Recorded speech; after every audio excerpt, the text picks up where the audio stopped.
Notre invitée ce matin, c'est Mathilde Panot. Bonjour Mathilde Bonjour. Panot, présidente du groupe de la France Insoumise à l'Assemblée nationale. À mes côtés pour vous interroger ce matin, Anne-Sora Dubois, éditorialiste politique Bonjour, BFM TV. Bonjour. Et Lucie Robquin, directrice des rédactions de La Bonjour Tribune. Mathilde Panot. Bonjour. Bonjour Lucie. Alors on va bien sûr évoquer la question du budget. Première discussion demain en commission à l'Assemblée nationale.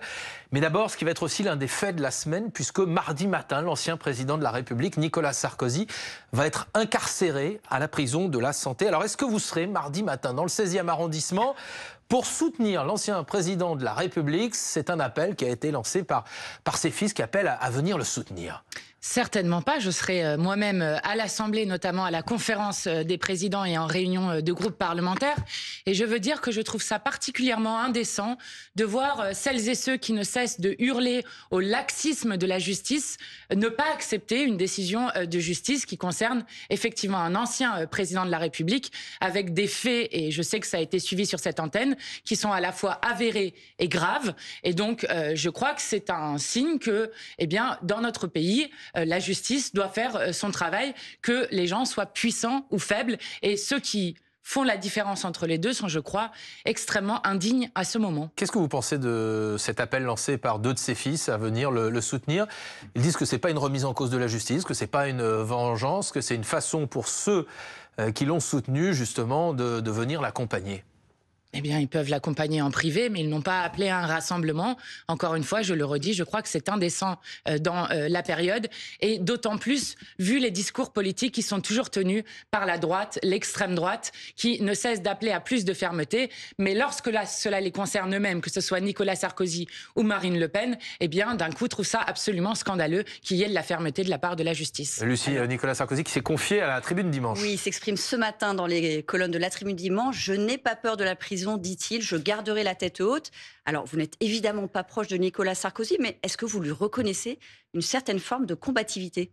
Non, je ne lui reconnais rien. Je veux redire que les faits sur lesquels il est aujourd'hui condamné sont des faits extrêmement graves. Ce sont des faits dans lesquels il y a eu des morts dans un acte terroriste, je le rappelle, avec de l'argent. Donc nous sommes sur des faits qui sont d'une forte gravité, et tant mieux si il ira en prison avec combativité, mais il n'empêche qu'il va en prison et que je crois que c'est important que ces faits aient aujourd'hui été jugés. Lui, il dit qu'il a été condamné sur une hypothèse. Qu'est-ce que vous pensez de cette défense? Eh bien, je crois que la justice a rendu son verdict et que, là encore, il y a eu de nombreux faits qui ont été donnés lors de ce procès, que par ailleurs, Nicolas Sarkozy n'est pas condamné dans un seul procès, il a d'ores et déjà été condamné. Il y a d'autres procès qui sont en cours et je crois que c'est important que, y compris un ancien président de la République, puisse être jugé non pas sur des hypothèses mais sur des faits. Est-ce que vous reconnaissez que, excusez-moi, que Nicolas Sarkozy reste présumé innocent puisqu'il a fait appel?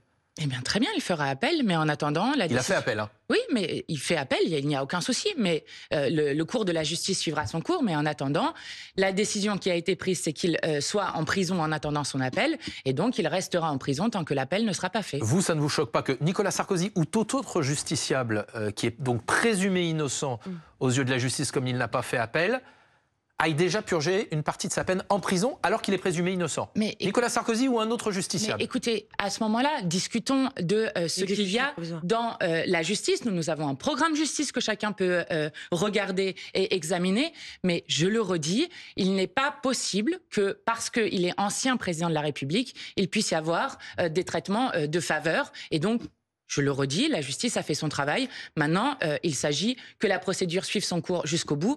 Mais encore une fois, je trouve ça particulièrement indigne que ces mêmes gens qui ne cessent d'appeler à la fermeté contre tout le monde dans ce pays, eh bien, se lamentent lorsqu'il s'agit de leur propre cas personnel. Ce qu'on évoquait, c'est la question de l'exécution provisoire. Vous seriez favorable à la remettre en cause? Mais nous l'avons déjà dit, nous ne sommes pas favorables à l'exécution provisoire parce que nous voulons qu'il puisse aller au bout du procès, aller jusqu'au bout des appels pour pouvoir ensuite avoir une condamnation définitive. Mais je vais vous dire, si c'est comme Madame Le Pen... Demain, si vous êtes majoritaire à l'Assemblée... Non, mais juste, demain, si vous êtes majoritaire à l'Assemblée nationale ou si Jean-Luc Mélenchon est président de la République, Vous supprimerez l'exécution provisoire. Demain, si nous sommes majoritaires à l'Assemblée nationale, nous commencerons par donner des moyens à la justice, nous commencerons à redonner des moyens à la police judiciaire pour pouvoir faire son travail correctement, et nous poserons vous supprimerez l'exécution provisoire. La question de l'exécution provisoire. Mais je vais vous dire, parce que cette question s'est déjà posée à l'Assemblée nationale. Elle s'est posée avec la niche de l'UDR, vous savez, les alliés ciotistes du RN, qui le posait uniquement sur le cas de Madame Le Pen. Nous avons voté contre. Nous ne sommes pas d'accord pour qu'on change les règles selon ce qui arrive à tel ou tel puissant qui ont détourné de l'argent public, ce qui est reproché à Madame Le Pen. Donc je vais vous dire, pourquoi est-ce que Madame Le Pen et ses amis veulent autant une dissolution dans ces derniers temps? C'est parce qu'ils espèrent ainsi être majoritaires à l'Assemblée nationale et ainsi voter une loi d'amnistie pour Madame Le Pen. Donc ces gens-là ne sont intéressés que par leurs petits intérêts personnels, et nous voulons défendre les intérêts du peuple, et notamment le fait que la justice ait les moyens de mener son travail. Il y a eu un élément autour de ce procès de Nicolas Sarkozy qui a été très médiatiquement repris, c'est la charge de l'ancien président de la République contre les juges, avec l'idée selon laquelle il y aurait des juges qui seraient politisés, ou en tout cas qui auraient dans les jugements qu'ils rendent des colorations politiques. Est-ce que vous avez compris cette charge? Est-ce que vous la reprenez à votre compte? Est-ce que, oui ou non, il y a des juges en France qui sont politiques? Alors, je ne suis pas d'accord avec le fait. Il peut y avoir, et nous l'avons dénoncé à de nombreuses reprises, une instrumentalisation à la fois de la police et de la justice par un pouvoir politique. Cela arrive, c'est ce qu'on appelle par exemple le lawfare. Dans ce cadre-là, ce n'est pas du tout ce que nous voyons. Et je veux dire que les propos de Nicolas Sarkozy reprennent ceux qui avaient été tenus, par exemple, et moi je suis fière que mon mouvement politique n'ait jamais participé à cela, qui avait été tenu par les syndicats de police qui, je le rappelle à l'époque, manifestaient devant l'Assemblée nationale, avec l'ensemble du spectre politique qui avait expliqué que le problème de ce pays, c'était la justice au moment où l'Assemblée était justement en train de débattre sur un texte sur la justice. Nous ne sommes pas d'accord avec le fait qu'on remette en cause ainsi l'impartialité, la neutralité de la justice. Et donc la question qui est posée, c'est comment est-ce qu'on renforce justement... Les juges menacés, vous l'avez vu? Mais oui, mais bien sûr. Mais vous avez des juges menacés à la fois dans le cadre du procès de Nicolas Sarkozy, dans le cas aussi, je le rappelle, du procès de Madame Le Pen, qui montre bien que ces gens-là sont anti-républicains. Voilà ce qui se passe. Et donc nous voulons à la fois renforcer les moyens et renforcer l'impartialité. Donc il ne faut pas menacer évidemment les juges et il ne faut pas menacer la police. Mais qu'est-ce que vous voulez? Non, c'est une question. C'est une question. Et qui a menacé la police? On se rappelle d'une séquence forte de Jean-Luc Mélenchon devant le siège du parti qui avait dit « La République, c'est moi » et certains policiers avaient dit « C'était une remise en cause de notre autorité ». Non mais d'accord, mais est-ce que quelqu'un a menacé de mort des policiers chez nous? Non. Voilà, donc j'aimerais juste qu'on remette les choses à leur place. Ensuite, il y a des faits qui est que nous critiquons le fait que la police n'est plus un service public au service de la population et que la police, avec des actes de certains qui restent impunis, notamment le fait que la France soit championne d'Europe du nombre de morts pour refus d'obtempérer et par arme à feu, eh bien, soit un problème de police républicaine. Cela n'a rien à voir avec le fait de menacer de mort des juges. Pour vous, aujourd'hui, la police n'est plus républicaine ?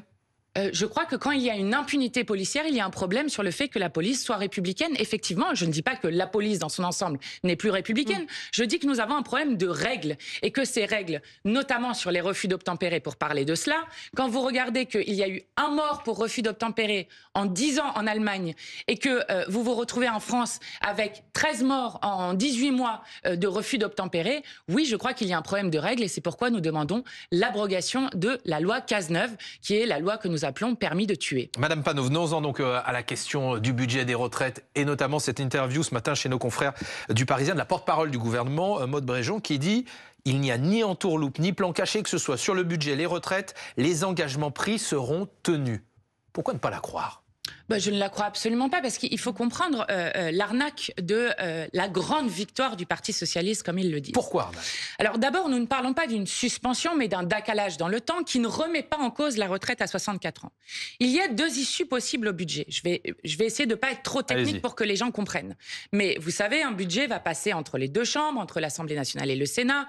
Ensuite, il y a une commission mixte paritaire, 7 députés, 7 sénateurs, dans lequel ce sont les macronistes et la droite qui sont majoritaires, ils en ont 8 sur 14, et donc ils pourront remanier le budget comme ils veulent, et ensuite cela passe soit en dernière lecture à l'Assemblée, soit cela va entre le Sénat et l'Assemblée. Ce qui veut dire deux choses. Il y a deux issues possibles. La première, c'est un vote du budget de la sécurité sociale avec un amendement de décalage dans le temps de la réforme de la retraite. Mais cela veut dire alors qu'il faut que Non, du décalage de l'âge. On va revenir dans le parce détail. que si on était suspension, je vais expliquer ça tout de suite. C'est décalé de 2 ans, c'est quand même considérable. Si c'était une suspension, alors tout le monde resterait à 62 ans et 9 mois de retraite. Alors que là, le décalage dans le temps, on arrivera quand même à la retraite à 64 ans, c'est-à-dire qu'on décale juste le calendrier. Bon, Ça sera tranché, disent-ils, dans la campagne présidentielle à venir. Allez-y, deuxième hypothèse. Je vous explique. Terminé. Première hypothèse.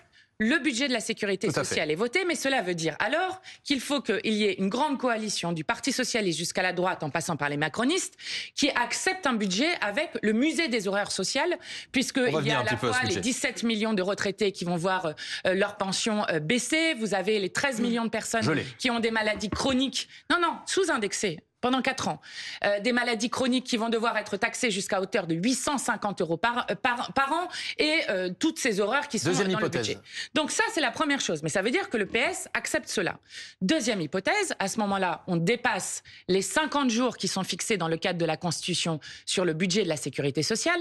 Et à ce moment-là, le budget passe par ordonnance. Alors là, je veux insister sur un point. Il y a une autre option, madame, c'est que le gouvernement instaure une lettre rectificative pour instaurer la réforme des retraites dans le... Et juste pour terminer, Lucie, sur la question des ordonnances, la porte-parole a répondu ce matin. On ira au vote. Elle a dit on ira au vote. Eh bien, à ce moment-là, le Parti socialiste devra voter pour ou s'abstenir, donc être dans la majorité sur la question du budget de la sécurité sociale. Donc accepter toutes les horreurs. Qu'est-ce que ça dira ? Attendez, juste, je veux terminer pour que tout le monde comprenne.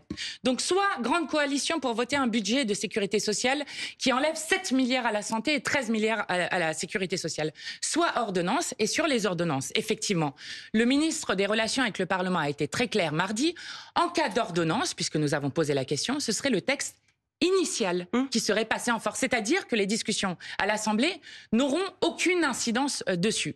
Alors, vous avez raison, il y a la possibilité d'une lettre rectificative qui est demandée par le constitutionnaliste Benjamin Morel, sur lequel le président Éric Coquerel a appuyé, qui ferait que ça rentre dans le texte initial, mais pour l'instant, ce n'est pas le cas. Et donc, du coup, le plus probable, c'est que soit il y ait un budget avec toutes les horreurs qu'il y a actuellement contre le peuple et un décalage du temps, voire même, le plus probable, c'est qu'il n'y ait rien du tout, c'est-à-dire seulement les horreurs et même pas de décalage dans le temps. Anne. Avant ça, il y a quand même des possibilités de discussion. Il y a un article que vous abhorrez à la France Insoumise qui disparaît, en tout cas qui ne sera pas utilisé, c'est la promesse, à ce stade. Pas d'utilisation du 49.3. Est-ce que ce n'est pas l'occasion enfin de se saisir du budget sans avoir cette sanction potentielle?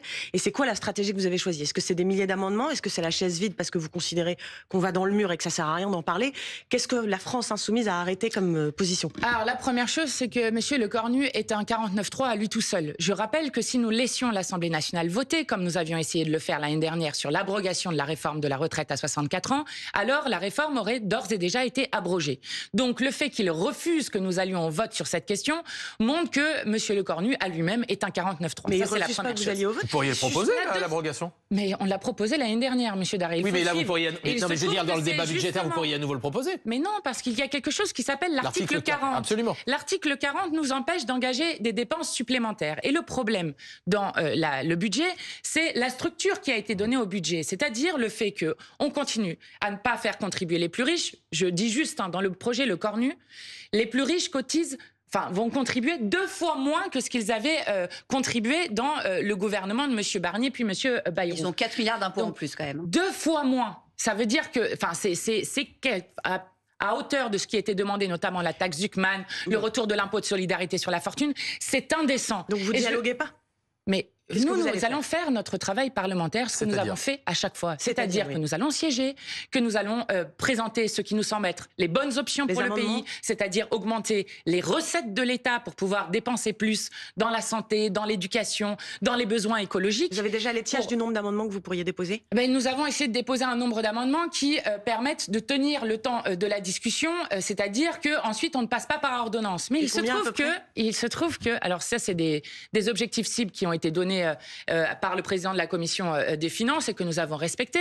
Mais il se trouve que savez-vous qui a déposé le plus d'amendements? Ce sont les macronistes et la droite. Et donc c'est probablement eux qui feront que nous n'aurons pas le temps d'aller au bout du budget et qu'au bout de 70 jours, je ne sais pas, j'ai pas le chiffre en tête, mais nous avons respecté la cible qui était donnée par taille de groupe et que ce sont probablement eux qui forceront à aller aux ordonnances, et c'est-à-dire au budget tel qu'il était initialement. Pas de taxation sur les super-héritages, c'était une idée qu'avait mise sur la table la présidente de l'Assemblée nationale, Yael Braun-Pivet, la porte-parole ce matin dans Le Parisien, dit ça ne fait pas partie des propositions du gouvernement. À chaque fois qu'on essaye de faire contribuer les plus riches, de toute façon, ce gouvernement s'enfuit en courant. Je veux dire, nous sommes dans une situation où les 500 plus grandes fortunes de ce pays ont vu leur patrimoine doublé depuis 2017. Je rappelle qu'en 1996, les 500 plus grandes fortunes de ce pays avaient des fortunes qui représentaient 6% de la richesse produite chaque année dans ce pays.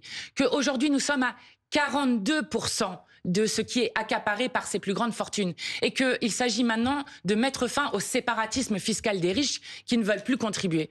Je rappelle juste que dans la campagne présidentielle, nous avions, nous, proposé une taxation sur les super-héritages en disant, au-delà de 12 millions, ce qui ne concerne pas la plupart des gens, au-delà de 12 millions, nous prenons tout. Ça permettait de mettre 10 milliards d'euros dans les caisses. C'est très élevé, 12 millions d'euros. On a l'impression que même chez LFI, il y a quelques scrupules. Mais ça me fait plaisir que vous les dites grands ça. héritages. Est-ce que vous avez peur de fâcher vos électeurs? Finalement, cette barre est Vous très savez, élevée. nos électeurs et nos électrices n'ont absolument pas ces héritages. Et il se trouve que les héritages sont aujourd'hui un des facteurs principaux des inégalités dans notre pays. 12 millions, c'est très élevé. Donc nous sommes d'accord, puisque vous semblez d'accord sur ce plateau, nous sommes d'accord pour descendre ce chiffre. Mais cela vient ensuite dans la discussion parlementaire, c'est une proposition que nous avons mise sur la table et nous sommes d'accord après pour la revoir, pour la baisser, en tout cas pour faire en sorte que... C'est quoi le bon niveau? À partir de quel héritage mais je vais vous dire, faut-il être surtaxé? c'est une question qu'on peut poser. Moi, je vous dis ce qui était dans notre programme jusqu'alors, on peut le baisser. Mais je vais vous dire, comprenez l'indécence que c'est pour les gens. Vous allez le proposer dans la discussion budgétaire là, sur les... Oui, ça fait partie de notre programme depuis longtemps. Je vais vous dire, l'indécence pour les gens que c'est d'avoir vu depuis plus d'un mois sur la question de la taxe Zuckman, sur tous les plateaux, les éditorialistes, les journalistes, le MEDEF qui essaient de nous faire pleurer sur le sort des plus riches lorsqu'on pensait juste faire un impôt plancher à 2% qui ferait que les plus riches de ce pays continueraient de s'enrichir dans ce pays. Mais où sont les journalistes, les éditorialistes et les autres lorsque l'on parle d'enlever 50 € par mois à des apprentis avec le budget qui est proposé, lorsqu'on propose d'enlever 100 à 200 € par an aux retraités avec la non-indexation des pensions de retraite. Lorsqu'on enlève 150 € à ceux qui touchent les APL, lorsqu'on enlève 850 € par an à ceux qui sont vous dites malades les d'un journalistes, c'est cancer. bien prévu dans cette interview. Eh bien, c'est très bien, mais j'aimerais qu'on en parle plus parce que comprenez qu'en termes d'efforts qui est demandé aux gens, on demande des efforts absolument insupportables à des gens qui n'en peuvent déjà plus. Nous avons une augmentation du taux de pauvreté dans ce pays qui est insupportable. Madame Panot, vous nous direz dans un instant effectivement sur cette question de la réforme des retraites. Néanmoins, si vous voterez l'amendement ou non, et quelles conséquences sur l'avenir de la gauche, on se retrouve dans quelques secondes sur BFM TV. Mathilde Panot, on reprend le cours de notre interview. On évoquait la question de la réforme des retraites. Question très simple. Est-ce que vous voterez, vous, oui ou non, la suspension de la réforme des retraites? Alors, ce n'est pas une suspension, c'est un décalage dans le temps. Et ça a une importance, Monsieur Daré, parce que, du coup, je ne sais pas quel sera l'amendement, mais si l'amendement dit on décale le calendrier pour arriver à la retraite à 64 ans, ce qui veut dire que vous avalez en même temps la retraite à 64 ans, nous aurons une difficulté pour voter cet amendement. Donc vous ne voteriez pas cet amendement? On va voir comment il est rédigé. Mais si c'est rédigé comme ça, vous comprenez que c'est difficile pour nous qui demandons l'abrogation de la réforme des retraites aux côtés des millions de personnes qui se sont mobilisées contre cette réforme qui a été passée en force, d'acter que nous sommes pour la retraite à 64 ans. C'est quand même un effort majeur. On décale cette réforme de 2 ans. Ça va coûter 13 milliards d'euros à l'État à l'horizon 2027. Pourquoi vous ne reconnaissez pas votre victoire finalement? Mais parce que nous ne voulons pas le décalage de la réforme des retraites, nous voulons l'abrogation. Et je le redis, si on laissait l'Assemblée nationale voter, alors il y aurait d'ores et déjà une abrogation de la retraite à 64 ans. Et j'insiste sur un point pour que tout le monde comprenne. Le décalage dans le temps de la réforme des retraites, ce faux arrêt de la réforme des retraites, coûtera à 17 millions de retraités le fait de voir leur pension baisser, alors que nous avons un nombre de retraités très pauvres dans ce pays et que cela va encore augmenter. Et surtout, ça coûtera une conférence qui a été annoncée par M. Le Cornu. Conférence sociale, absolument. Dont je suis étonnée qu'on ne parle pas, qui... selon M. Le Cornu lui-même, pourrait donner lieu à la retraite à points qui avait d'ores et déjà été battue par des mobilisations en 2019. La retraite à points, pour que tout le monde comprenne, c'est la tombola. Vous cumulez des points tout au long de votre carrière et puis à la fin, vous ne savez pas quelle sera la valeur du point, qui a déjà été tenté en 2019, qui a été battu grâce à la mobilisation. Ou discutez pourquoi pas de la réforme par capitalisation, dit le nouveau ministre Farandou. Exactement. Et pourquoi pas la retraite par capitalisation. Vous comprenez que ça fait quand même beaucoup à avaler et que, encore une fois, la Macronie Macronie a été battue 3 fois dans les urnes. Ce n'est plus le centre politique. Nous n'avons pas été élus pour avoir quelques miettes d'un camp qui est en déroute. Nous avons été élus pour être en rupture avec la Macronie. Donc nous restons fidèles au mandat qui nous a été donné par les électeurs. Justement, et les il y a quelques députés macronistes qui sont presque comme vous, ils ne veulent pas voter. Hein, Oui, ils ne veulent pas voter l'amendement de suspension parce que on leur a demandé de porter cette réforme aujourd'hui. Ils considèrent que c'est de la schizophrénie de l'envoyer balader. Vous avez quelque chose à leur dire? Mais justement, ça confirme exactement ce que je vous disais tout à l'heure. C'est-à-dire que nous n'avons aucune garantie que cet amendement sera dans le budget de la sécurité sociale. Et nous avons même beaucoup de garanties sur le fait que si ça passe par ordonnance, il n'y aura rien sur la réforme des retraites. Donc en fait, le Parti socialiste n'a rien obtenu. Et il faut se rappeler... Alors, sur le principe, ils ont quand même obtenu la suspension du décalage de l'âge tel qu'il était prévu dans la réforme initiale. Pourquoi est-ce que... Parce qu'avec vous, vous n'aviez rien obtenu du tout. C'est quand même mieux que rien ce qu'a obtenu le PS. Pourquoi vous ne leur donnez pas ce point-là? Mais parce que nous voulons un changement de politique. Et celui qui est aujourd'hui responsable du chaos et de l'impasse politique dans lequel nous sommes, c'est Emmanuel Macron dont nous demandons son départ. Je vais vous dire, on nous a déjà fait ce petit numéro de « il vaut mieux un petit pas que rien du tout ». Ça s'appelait le conclave sur les retraites. Qu'est-ce que ça a donné? Rien du tout. Ça s'appelait, soi-disant, les grandes victoires dans le budget Bayrou qui avaient été obtenues. Rappelez-vous, les 4000 postes de professeurs supprimés, qui sont supprimés dans ce même budget. En attendant que vous soyez non, il ne vaut pas mieux rien. Il faut revenir à la démocratie. Normalement, les institutions doivent refléter la volonté générale. Emmanuel Macron ne reflète plus rien. La question est pourquoi reste-t-il? Il faut revenir devant les... Vous avez déposé une nouvelle demande de destitution? Tout à fait. Nous avons déposé une nouvelle motion de destitution. Combien de signatures à ce jour? Eh bien, nous sommes encore en train de les collecter, donc nous allons la déposer là. Nous avions l'année dernière 71 parlementaires qui l'avaient signé. La dernière fois, 104 parlementaires qui l'avaient signé. Et c'est encore une fois l'extrême droite qui, pour la deuxième fois, est venue au secours d'Emmanuel Macron en refusant que cette motion de destitution soit examinée et votée. Oui, donc ils l'ont refusé de pouvoir faire en sorte qu'on y arrive. Et donc nous continuerons à dire que la seule issue, c'est le départ du président de la République. Cette motion de destitution, à un moment, elle va passer? Vous savez, moi, je suis une responsable politique. Il y a ce qui est possible et il y a ce qui est souhaitable. Je redis qu'il est souhaitable pour le pays que nous ayons une élection présidentielle anticipée. Vous n'êtes jamais senti aussi proche d'Édouard Philippe, finalement? Pour que ce que nous pensions être souhaitable soit possible. Est-ce que vous auriez pensé vous trouver sur la même ligne qu'Édouard Philippe un jour, qui juge que c'est, je cite, la solution la plus digne? Mais vous voyez pourquoi Emmanuel Macron est pour nous un cas désespéré. Il exaspère même ses anciens premiers ministres. Et je vais vous dire, j'invite Édouard Philippe et ses députés, s'ils sont vraiment cohérents avec ce qu'ils disent sur le départ d'Emmanuel Macron, à soit signer ou voter la motion de destitution du président de la République, parce que c'est le seul outil dont nous disposons dans la Constitution pour faire partir le président. Vous évoquiez la question des socialistes. Est-ce que finalement le nouveau patron de la gauche, le nouveau pôle central de la gauche ne s'appelle pas Olivier Faure? Ben non, je ne crois pas que ça s'appelle la gauche, et je crois qu'il y a un choix très clair qui a été fait par la direction du Parti socialiste, de à la fois sauver Macron en sauvant le cornu, mais aussi de faire perdre du temps au pays. Il n'est pas de gauche, Olivier Faure? Mais je vais vous dire, quand vous refusez de censurer un gouvernement macroniste, alors que la deuxième ligne de votre programme disait que nous avons tous été élus sur le même programme du Nouveau Front Populaire, qui est celui de rompre avec la politique macroniste, oui, ils ont fait un choix très clair, qui est celle d'une alliance avec les macronistes. Mais comment vous le qualifiez, Olivier Faure, aujourd'hui? Mais je vais vous dire, je veux expliquer, parce qu'en fait, c'est pas une question juste de qualification, je vois bien ce que vous êtes en train de faire. Je veux expliquer pourquoi on a fait, nous, l'union, contrairement à ce qui est dit partout dans les médias. Vous n'avez jamais été timide dans l'utilisation des mots, c'est aussi pour ça qu'on vous demande. Oui, mais nous avons, nous, fait l'union parce que nous pensions qu'il fallait faire l'union du bloc populaire, à la fois contre le bloc bourgeois et contre le bloc d'extrême droite, avec qui l'affrontement est inéluctable. Ce n'est pas nous qui sommes dans une contradiction. Je veux vous alerter là-dessus. Nous restons fidèles à ce que nous avons toujours dit, c'est-à-dire le programme, rien que le programme, le mandat que nous ont donné les électeurs et les électrices. Mais ceux qui aujourd'hui sont dans une contradiction s'appellent le Parti socialiste, qui, à chaque fois qu'il y a une secousse, alors qu'ils se sont fait élire sur un programme, abandonnent ce même programme et vont sauver le bloc bourgeois, se solidarisent avec le bloc bourgeois. Bah, je crois que... Enfin, en fait, je ne vais pas utiliser vos mots. Mais par contre, ils trahissent le mandat qui leur a été donné par les électeurs et les électrices. Ce sont toujours des partenaires politiques pour vous? D'autant plus... Ça peut toujours être des partenaires politiques. Olivier Faure a répondu à cette question. il y a quelques jours de cela, il disait sur un plateau, il y aura des candidats socialistes en face des candidats insoumis, y compris des députés sortants. Donc la question ne se pose plus. Est-ce que vous appelez les électeurs de gauche à sanctionner le Parti socialiste aux élections municipales? Mais moi, et aux élections je législatives? dis, l'affrontement avec l'extrême droite est inéluctable et que donc nous aurons besoin du plus de monde possible. Donc c'est pourquoi, après le vote de la non-censure décidé par la direction du Parti socialiste, j'ai appelé à rompre les rangs, à dire venez nous aider, continuez sur le programme du nouveau Front populaire et nous pouvons gagner face à l'extrême droite alors que la Macronie est en train de s'écrouler. Je veux juste vraiment insister dessus.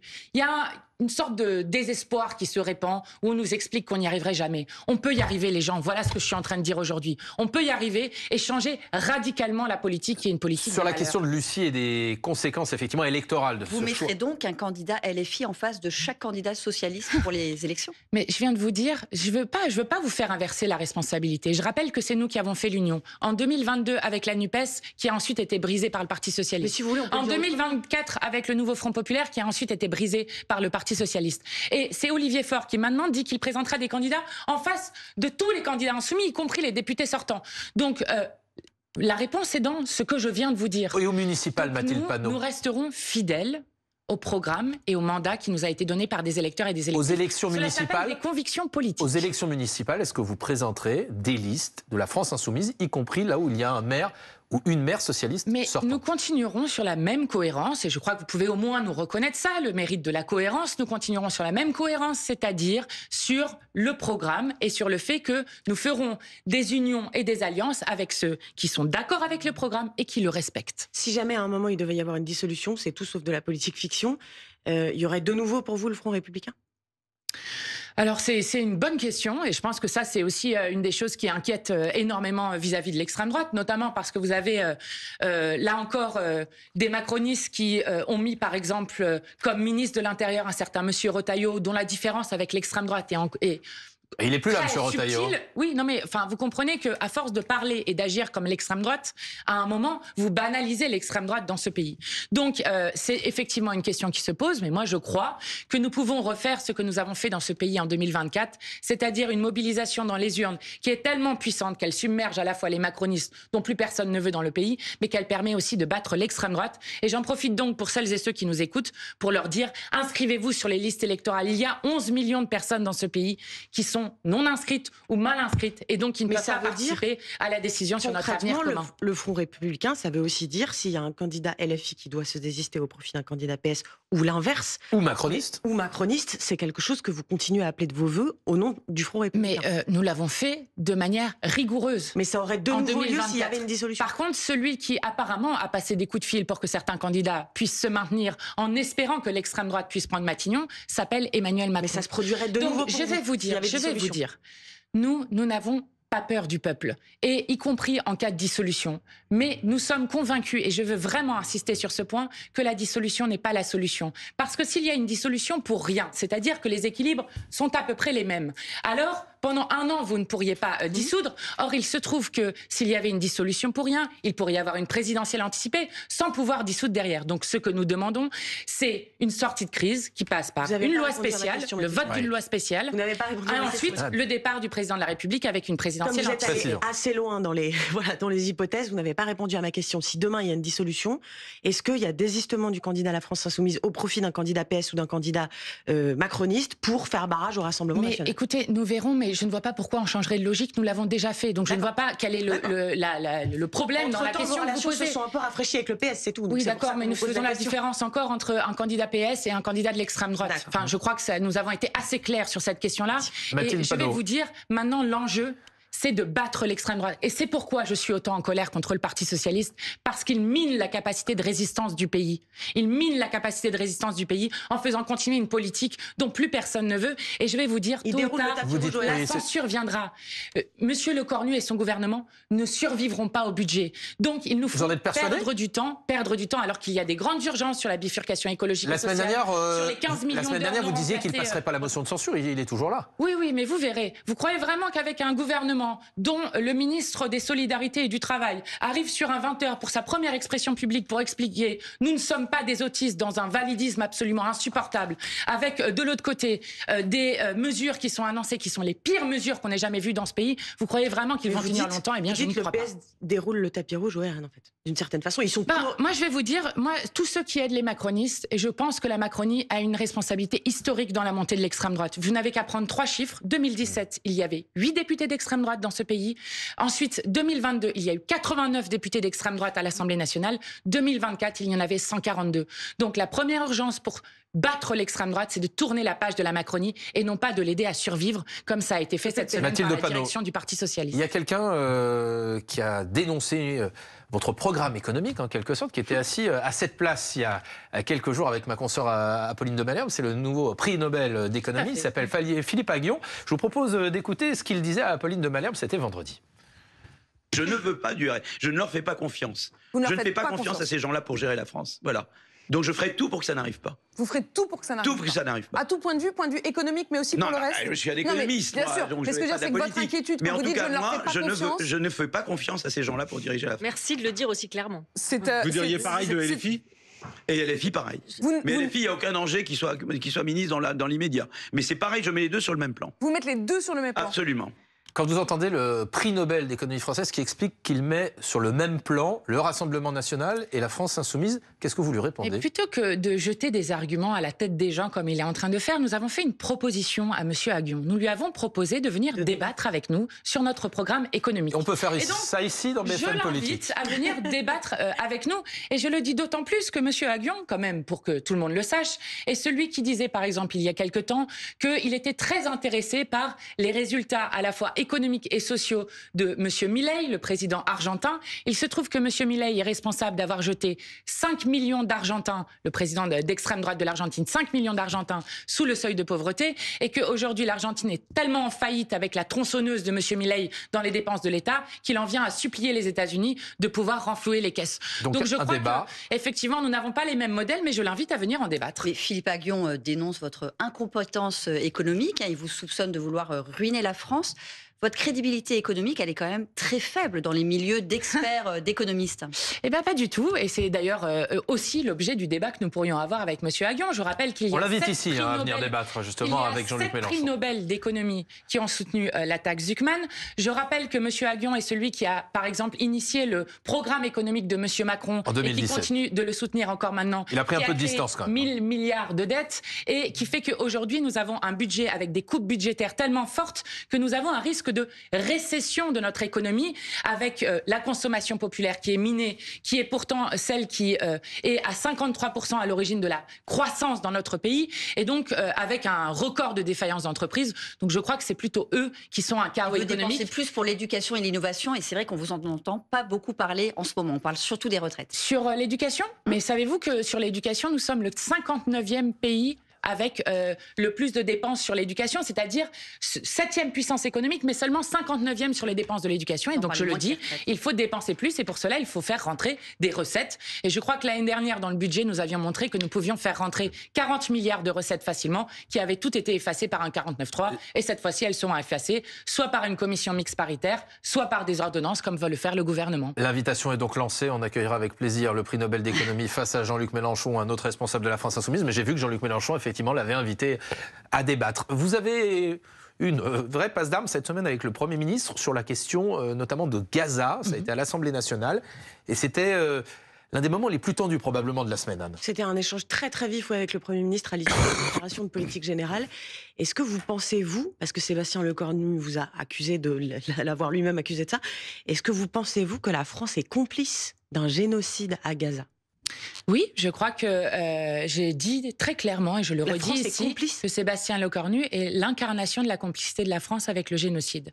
Lorsque vous avez... le Premier ministre Sébastien Lecornu est l'incarnation, dites-vous, de la complicité du génocide ? Puisque c'était le ministre des Armées qui avait affirmé qu'il n'y avait aucune arme qui était vendue à Israël et que depuis, par exemple, des confrères de Disclose, donc des journalistes qui ont fait des enquêtes très précises sur cette question, ont montré que la France avait livré un flux continu d'armes vers Israël, notamment des composants de fusils mitrailleurs qui ont été utilisés à Gaza. Donc, je le répète, Sébastien Lecornu a menti et il aurait dû demander, comme l'exigeait la hauteur de l'histoire et du moment historique que nous sommes en train de vivre, décréter un embargo total sur les armes, comme d'ailleurs d'autres pays l'ont fait. Et cela aurait été se battre pour le droit international et refuser d'être, d'une manière complice du génocide qui est en cours. C'est très fort ce que vous êtes en train de dire. Oui, j'ai conscience de ce que je dis, qui est très fort, mais je le redis. Il se trouve que Netanyahou n'aurait pas pu mener les génocides sans l'aide des États-Unis, mais sans aussi une lâcheté et une complicité de l'Union européenne et notamment de beaucoup des pouvoirs, notamment de la France, qui ont refusé de sanctionner Netanyahou, qui ont refusé l'embargo total sur les armes, qui ont refusé de suspendre l'accord d'association entre l'Union européenne et Israël. La France, le Premier ministre vous l'a rappelé, qui a aussi participé à des largages d'aide humanitaire sur Gaza. La France n'avait pas été inactive pour aider les populations palestiniennes et c'était plus que symbolique. Le président de la République a reconnu l'État palestinien. Monsieur Daré, si la France a reconnu l'État de Palestine qui est la minime des décences dans le moment politique que nous étions en train de vivre, c'est parce qu'il y a eu une mobilisation des peuples du monde entier et notamment du peuple français pour dire que nous ne supportons pas de voir le premier génocide filmé en direct de toute l'histoire de l'humanité sans pouvoir agir. Donc la France n'a pas été à la hauteur de l'histoire. La France n'a pas fait ce qu'elle aurait dû faire pour faire respecter le droit international. Et d'ailleurs, la France est largement absente de ce qui se passe, alors que dans l'histoire, la France a été une des grandes actrices pour justement faire reconnaître et respecter les droits internationalement reconnus des Palestiniens. Est-ce que vous diriez quand même cette semaine, merci Donald Trump, merci Donald Trump d'avoir permis la libération des otages du Hamas qui sont rentrés, donc ces 20 otages cette semaine en Israël? Non, je ne dis pas merci Donald Trump. Évidemment, nous partageons le soulagement de voir les otages israéliens pouvoir retrouver leur famille, les prisonniers palestiniens aussi pouvoir retrouver là aussi leurs proches lorsqu'ils sont encore vivants. Je le dis parce qu'il y a eu des images notamment de prisonniers qui apprennent que l'ensemble de leur famille a été décimé dans le cadre du génocide. Donc évidemment, nous partageons leur soulagement, mais nous sommes extrêmement inquiets de savoir ce qui va se passer pour la suite. Notamment, vous avez vu que Netanyahou a d'ores et déjà brisé le cessez-le-feu à Gaza avec des morts encore vendredi dernier avec des Palestiniens qui ont été tués. Brisé le cessez-le-feu aussi au Liban avec des bombardements qui ont lieu au Liban et que dans les deux dernières trêves... Le Hamas est accusé aussi de règlement de compte contre sa propre population dans la bande de Gaza. On le voit ces derniers jours et ces dernières heures. Dans les deux dernières trêves, c'est Netanyahou qui avait brisé le cessez-le-feu et donc nous sommes très inquiets de ce qui va se passer pour la suite et nous redisons qu'il faut la création d'un État de Palestine pour faire en sorte que les droits des Palestiniens soient reconnus et qu'on reconnaisse que l'avenir des Palestiniens appartient à eux et à eux seuls. Pour vous, c'est un problème, on a le sentiment, quand vous l'exprimez, que celui qui était jusqu'à il y a quelques jours ministre des Armées soit désormais à Matignon ? Je pense que c'est un problème que celui qui a été membre de tous les gouvernements d'Emmanuel Macron, tous sans aucune exception depuis 8 ans, soit aujourd'hui Premier ministre, alors que par 3 fois dans les urnes, le peuple de France a dit qu'il ne voulait plus de la politique d'Emmanuel Macron. Oui, je pense que c'est un gros problème démocratique. Merci beaucoup Mathilde Panot d'avoir été notre invitée. Merci Anne, merci Lucie. Vous restez bien sûr sur BFM TV. Dans quelques instants, nous reviendrons bien sûr sur cette information de la matinée.